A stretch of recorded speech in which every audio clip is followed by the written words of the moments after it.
Okay, so we are here on the TBM. We're gonna take a short flight to Laconia and just gonna test out this fantastic airplane that looks so good. It really looks fantastic. So we are in Boston at the Boston Logan Airport. Frankly, I am very pleased that I'm not getting a hit here on the FPS. I'm really usually I get a hit on the FPS here with other planes like the ATR. This is horrible. The ATR is horrible in Boston. Of course, this is a airport that I purchased from Flight Tampa, Boston KBOS, and so far so good. Let's see how this flies, and hopefully I don't make any mistakes. I did everything correctly in terms of starting it up, and just taxiing around. You have to be a little bit careful because this plane tends to kind of go and really be has a lot of power. So we're gonna take off on runway 15 right, and I have a flight plan on the GTN 750, which I love this Garmin instrument here. So hold on, I'm trying to I think I'm gonna set the weather radar to on, although we don't have any weather, so I'm okay with the weather radar. I'll leave it off.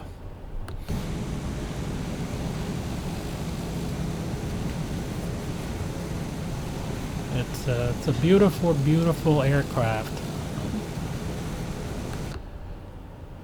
So Sigi Air did fly around the world during the pandemic on the 930, and I was just couldn't wait to get this aircraft.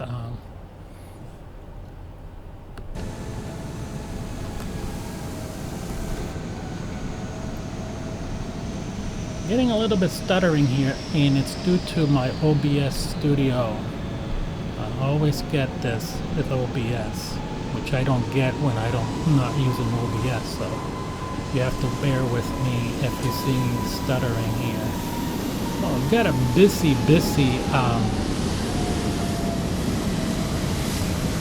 airport today. A lot of traffic here on waiting to land on runway 15 right. So we're gonna set up here, and we're gonna set up to the waypoint and do the pre-flight, pre-takeoff checklist.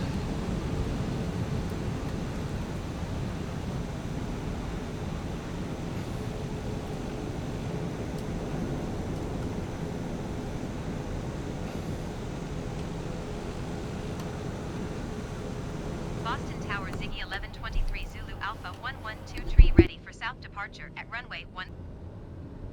All right, full throttle. And we're looking for 85 knots rotation speed, BR.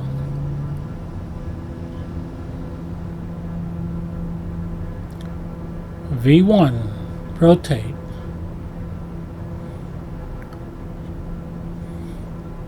Okay, a little bit of a crosswind here, but not too bad. Got some messages here on the Garmin unit. I'll ignore that for now. Ziggy 1123 Zulu Alpha 112 continue for south departure. Boston Tower Ziggy 1123 Zulu Alpha 112. Alright, so I'm looking for a speed of 120 for a climb speed, best rate of climb.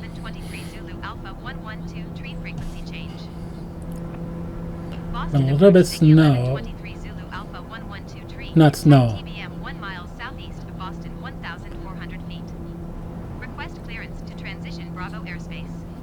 I meant to say slow. I'm a little bit slow.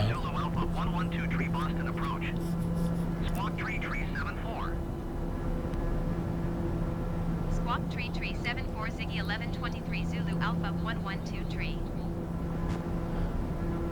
All right, so Zulu Alpha 112 tree radar contact 2 miles southeast of Boston, 2,300 feet. Cleared through the Bravo airspace. Maintain own navigation. all right. Bit of mistake here. I put in the climb rate at 2,800 rather than the altitude. So we want an altitude of 4,000 and a climb rate of 2,000, not 2,800. That's why I'm a little bit slow here. This is a mistake. All right, so just to make sure,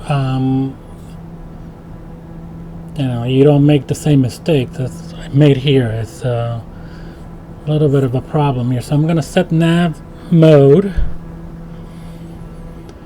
pick up our flight plan track. Delta 257 heavy descent and maintain 3,000 feet. All right, I see the problem here. I forgot to bring up the flaps, so that was the issue here. Okay.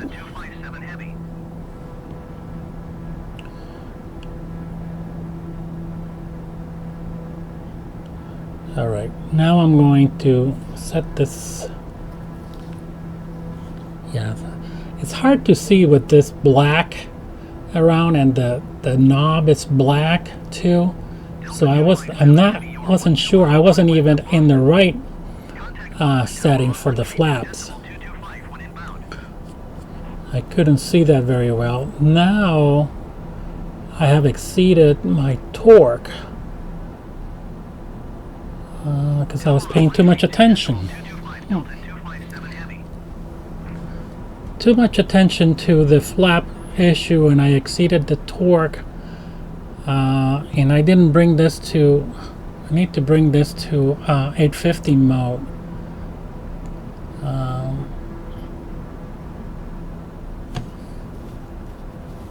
Yeah. So you can exceed your torque, 100 torque, in 850 mode, but you can't exceed the 121, even in 850 mode. So you have to pay attention to that issue. And my problem here, and that's why I'm getting this exceeded torque.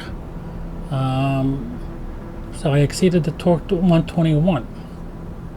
Ziggy 1123 Zulu Alpha 112 tree traffic is 10 o'clock 4 miles at 1,600 feet Airbus. Report them in sight. So that's going to take a little. It's going to take a little bit of life out of the plane.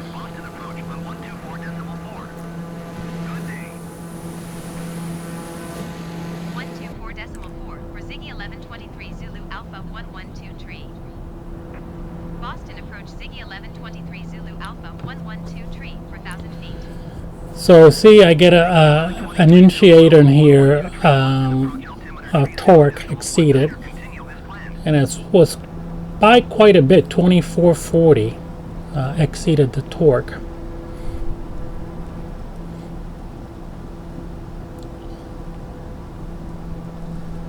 So let me take a look at how bad was this for the plane. It should tell me it's here 96%, so I damaged the plane by 4%. Not too bad, not too bad. So I don't want to do that every time I take off, because I will be taking the life out of it. So you need to make sure that you're careful on your torque. You can exceed the 100 torque only in 850 mode. So I didn't put that in 850 mode soon enough.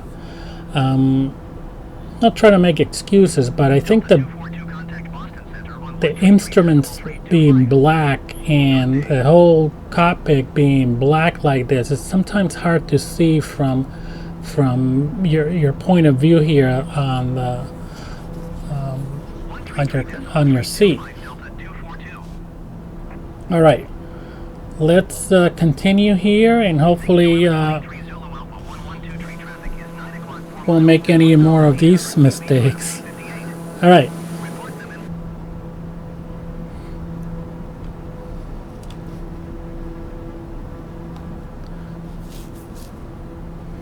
Yeah, there's not much I can do about this now. I mean, I can rebuild it, but I want to try to stay true to you know, this is the plane that I got, and I need to take care of it. So.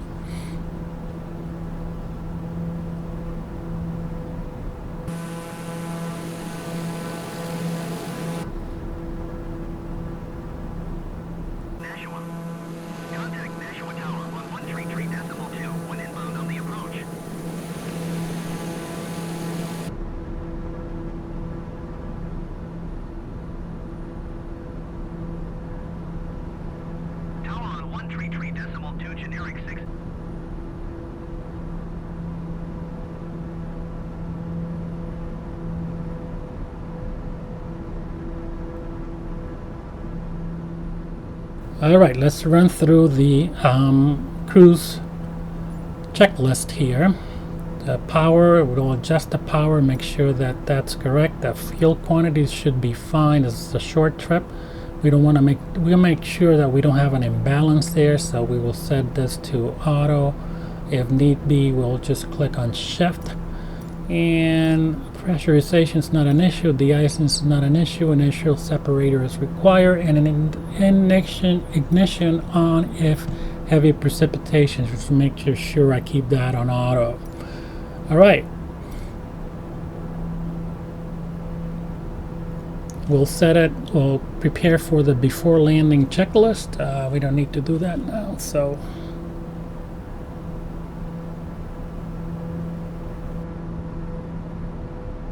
let's set up an approach here. Let's look at we don't have any information on weather here. I have to get a token, so we'll have to set the altitude, the QNH.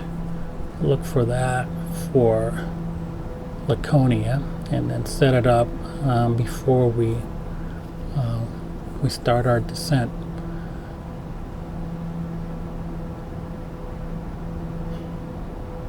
Usually this MEDAR, it's available on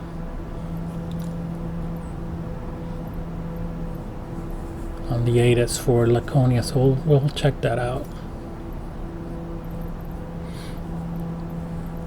Alright, let's see what they have. I'm finding that I have to click this several times before it gets going. Alright, winds calm, visibility 10.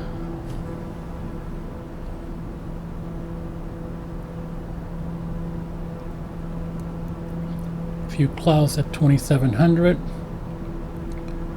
Temperature 22 degrees Celsius, about 74, 75 degrees, a little bit more. Dew point 10 degrees Celsius. Altimeter 30.15. Alright. We'll set that up. On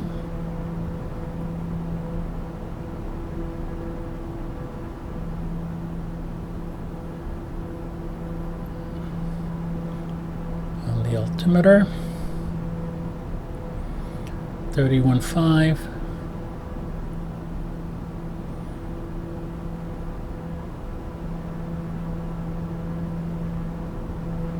Okay. We should do the same on the co-pilot altimeter, just to make sure if you're using the autopilot on an approach.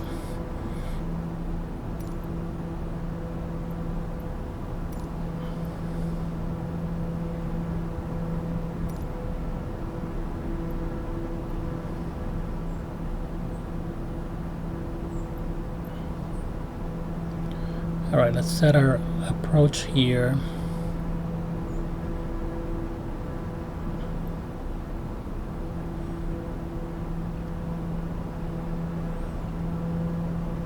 We'll do runway 26. All right, so first waypoint is CON. That's the Concord VOR. So we'll load and activate it.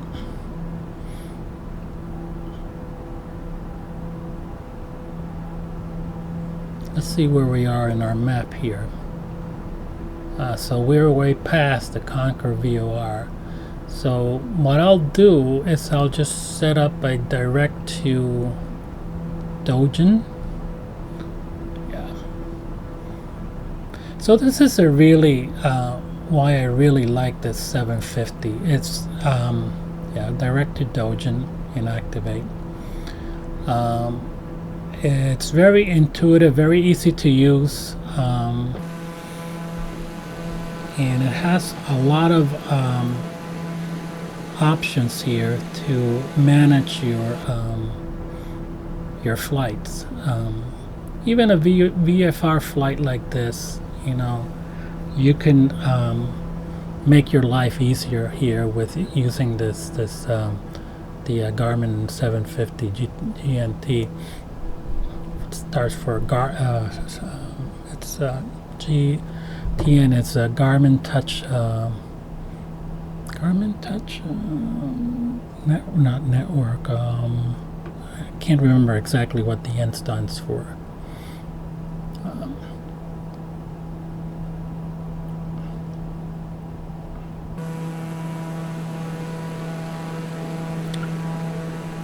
All right, so we're going direct to Dojin. I should start reducing my speed here just to make sure I don't. The autopilot is able to manage these turns here, and we'll do the descent checklist, and we're already going to set the cabin altitude. Should be fine. The pulse lights should come on. The icing system is not needed. Inertial separator not required. Alpha flow distribution not required. Ignition not, and the rest is fine as it is. And we'll just prepare for our landing checklist here. Cabin lights are off, and we'll wait until we're closer to our destination here in Laconia to complete that checklist. And let's go down to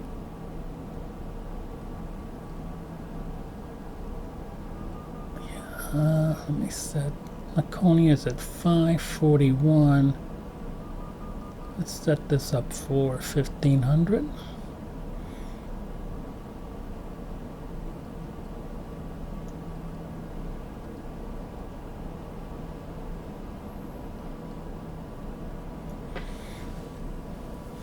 So pattern altitude about 1000, although it might be a little bit too low. Well, let's just keep it like that. It'll be nice if we can just fly and look at the scenery and look at the changing leaves and all that.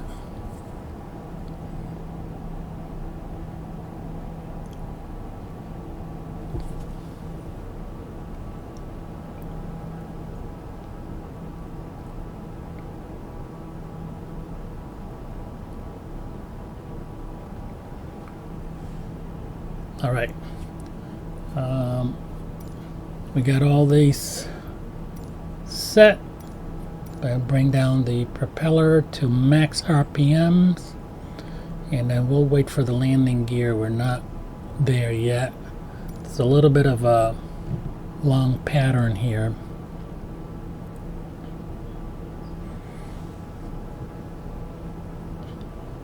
All right, we'll pick it up on the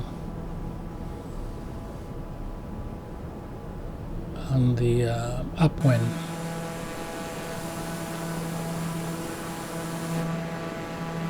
All right, I'm going to actually go direct to Resdy, I'm gonna skip that other waypoint. I don't think I need to do that, so I'm just going direct there.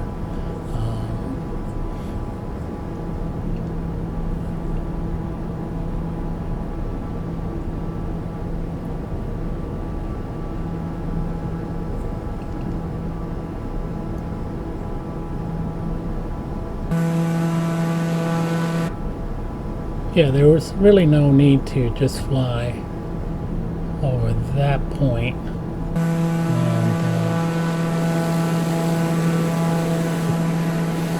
make ourselves lights easier here. We'll just go direct to this.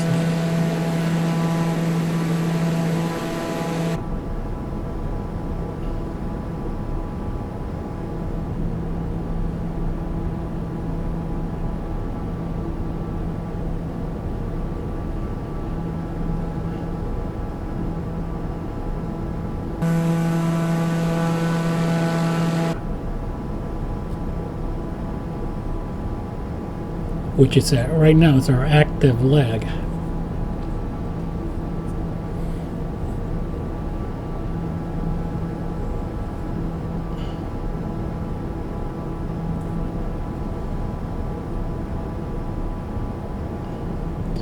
Yeah, the leaves are not there yet, so they're still, you know, in the process of changing. So I'm using this AccuSeason, and I'm finding it very out of these products from Orbix. I have Weather Force and Flow Pro 2, and the worst purchase I made with the Weather Force. It's really it impacts your FPS, and it's just awful.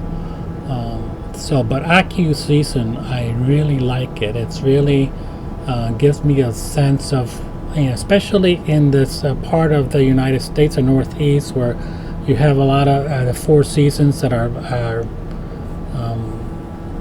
very unique, and they differentiate clearly. AccuSeason is able to do that very nicely, and I find it very immersive in terms of the experience. All right, so we're about, I guess we're about a couple of miles away from, maybe 3 miles away from our destination here. Let me see. Yeah, 3.2. 4.1. Yeah. So let's get configured here. We'll do our landing gear, set of flaps, approach flaps.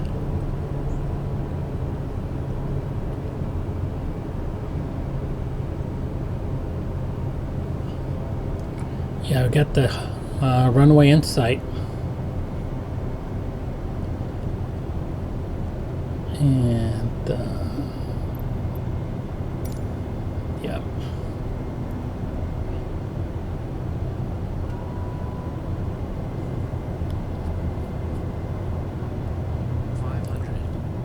Let's bring down our speed a little bit. We're too fast. See this mountain on the left here? It's a nice hiking. There's a couple of nice hiking trails over here where you can sit on a couple of rocks there and watch the planes land. And when they land on runway 26, I love it. I really like doing that hike there and watching the planes either land or take off. All right, so I'm a little bit slow here. Let me try to. One thing about this plane is that it takes a bit of time from the time you push that throttle up to the time that the airplane picks up the speed. So you have to be mindful of that. So I want to make sure that I'm at between 100 and 85. 85 is probably the best speed here. It's going to depend on the wind and your weight and all that, but right now I think it's 85 for me. It's good.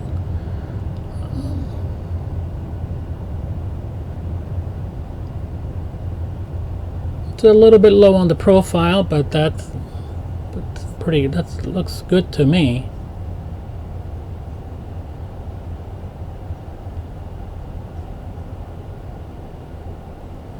Yeah, it was a little bit slow on this landing, but I don't have much weight here, so that's pretty acceptable. I really a nice landing right on center line, really nice and smooth. This plane is really a joy to fly.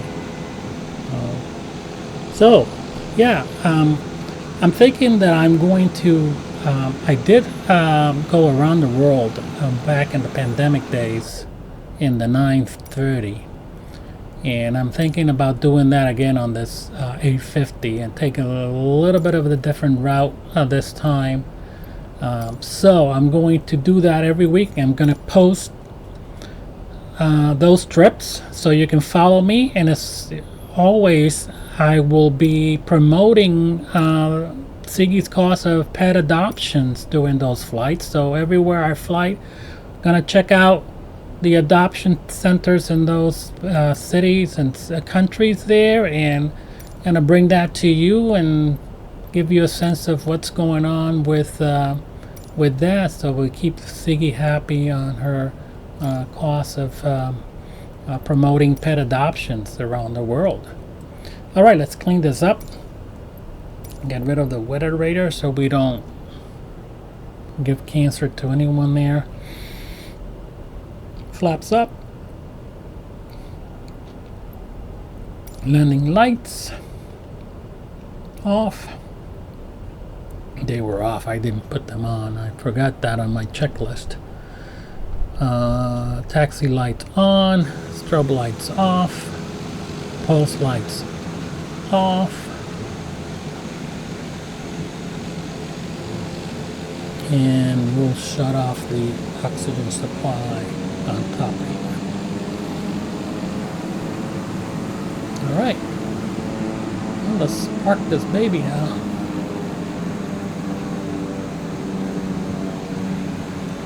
Alright, thank you for joining me on this first flight of the TBM 9, on the TBM 850. Again, there are plenty of how-to videos on how to start this up. I will be doing some of that in my flights in the first couple of times that I take off, just to remind people and just to get a sense of, practice on the startup procedures until I'm finding that using the checklist is very helpful. First, because I don't know exactly where things are in the cockpit, so the checklist will just point it to you, and that will just gives you improves your skills and your knowledge about the cockpit and how it's set up. So you can just after a while it just becomes second nature, and you can just do the startup procedures really quickly there. But first couple of times, I think I would recommend going and using that checklist.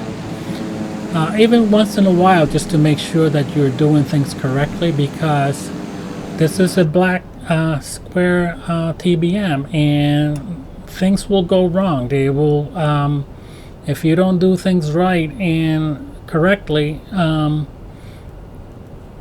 right and correctly is the same, but if you don't do things correctly, something will fail. Like it did for me when I over torqued the engine for, wait a minute, this guy is kind of crazy. So, alright, well, thank you very much, my friends, and please remember, always fly Siggy Air. I'll see you on the next one. Join me for our first trip. I'll publish that out, and we'll be taking off from this airport on our trip around the world, and we'll go north and probably just do Prince Edward Island, or maybe Saint Pierre and Miquelon over there on the northern part of northeast part of Canada before we cross into Greenland. This aircraft has a nice range, and it's really fast, so it should be no issue crossing the Atlantic in this aircraft. I know it's a one engine aircraft and you shouldn't be doing that, but hey, this is a simulator. Alright, thank you my friends, and see you on the next one.